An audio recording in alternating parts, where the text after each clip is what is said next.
हरिओम श्री राम अंबज्ञ नाथ सवेद नाथ सवेद नाथ सवेद। मेरा नाम उल्लास सिंह उतेकर, मैं मांजलपुर उपासना बड़ौदा से हूँ।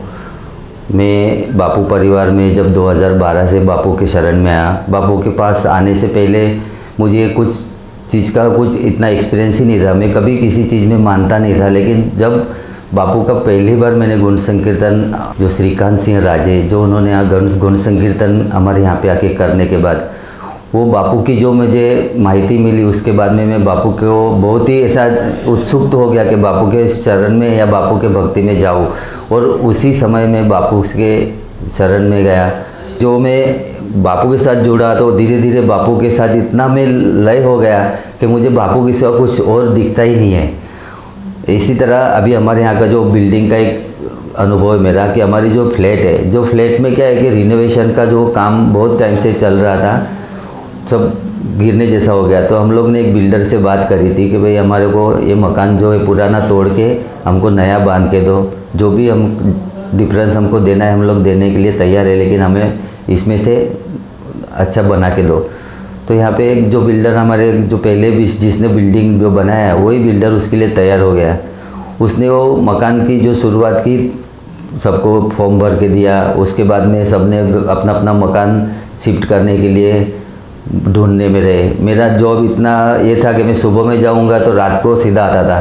अब रात को आने के बाद में मैं कहीं पे मकान ढूंढने के लिए जाऊँ भी कैसे, रात को किसके वहाँ कैसे मकान के लिए बात करूँ, यानी मैं बहुत कंफ्यूज था। उस दरमियान संगीता वगैरह मुझे बोलते सब लोग ने अपना अपना घर ढूंढ लिया है, अपने कहीं पे घर ढूंढा नहीं है, लास्ट मोमेंट पे अपने सामान लेके कहाँ जाएंगे। मैंने बोला बापू है ना, इतना सब करते तो वो भी ढूंढ लेगा, तू क्यों फिक्र कर रही है। फिर मैंने बापू को इतना ही बोला कि बापू घर में मुझे नहीं रहना है, क्योंकि अपने सब साथ में रहते हैं और तुझे जो अच्छा लगे वो तुझे ढूंढना है, क्योंकि तुझे रहना है। मैं तो किसी रूम में भी सो लूँगा, घर में तुझे रहना है, यानी तू तेरे को जितना अच्छा लगे उतना मकान तू तेरी से ढूंढ ले। मुझे तो कोई भी ये नहीं है, अब जो बोले कि वहाँ पे मैं दिन निकाल लूँगा, लेकिन तुझे अच्छा लगे वैसा मकान तू मुझे ढूंढ के ले। और सच बोलता हूँ, बापू ने जो मकान मुझे अभी रेंट पे दिया है वो इतनी अच्छी जगह है कि जहाँ पे रसधाम टेम्पल है, जहाँ श्रीनाथ जी की हवेली है, उस हवेली को लग के ही जो टेनामेंट है 1 BHK का। सुबह में मैं दूध लेने गया, मुझे पता नहीं ऐसे में ढूंढते ढूंढते बापू ने मुझे आगे तक लेके गए और वो सोसाइटी में मेरे एक पहचान वाले थे, उनसे मैं मिलने के लिए गया था और वही मकान खाली पड़ा हुआ था। और उस मकान से फिर मैं जाके उनसे बात करी कि भाई ऐसा ऐसा अपना आपका मकान है मुझे। तो बोले तू शाम को आ जा। एक दलाल आया तो उसने मेरे से बात करी, उसके से मैं पहले बात कर लेता हूँ, बाद में जो है तुझे बताऊँगा। तो मैंने तो बोल दिया बापू मुझे तो अच्छा लगा है, आपने ढूंढा है मुझे अच्छा लगा है, लेकिन ये कहीं भी जाना नहीं चाहिए, यहाँ पे अपने को रहने का ही है। और शाम को दलाल आके उससे बात करता है कि भाई वो कस्टमर आ रहा है, तो वो कस्टमर लेके दलाल जब आता है उसके पहले वो जो मकान मालिक है वो मंदिर पे चला जाता है।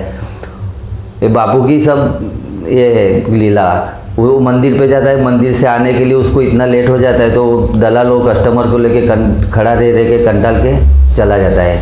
वो घर पे जब वापस आया था तो बोले वो चला गया दलाल। तो उसने फिर मुझे फ़ोन किया कि बोले उल्लास सिंह, बोले आप यहाँ पे मिलने को आ जाओ 10 मिनट में, आपको मैं मकान दिखा देता हूँ, आप देख लो। मैंने बोला मैंने तो देख ही लिया है, आप खाली रेंट बोलो कितना है।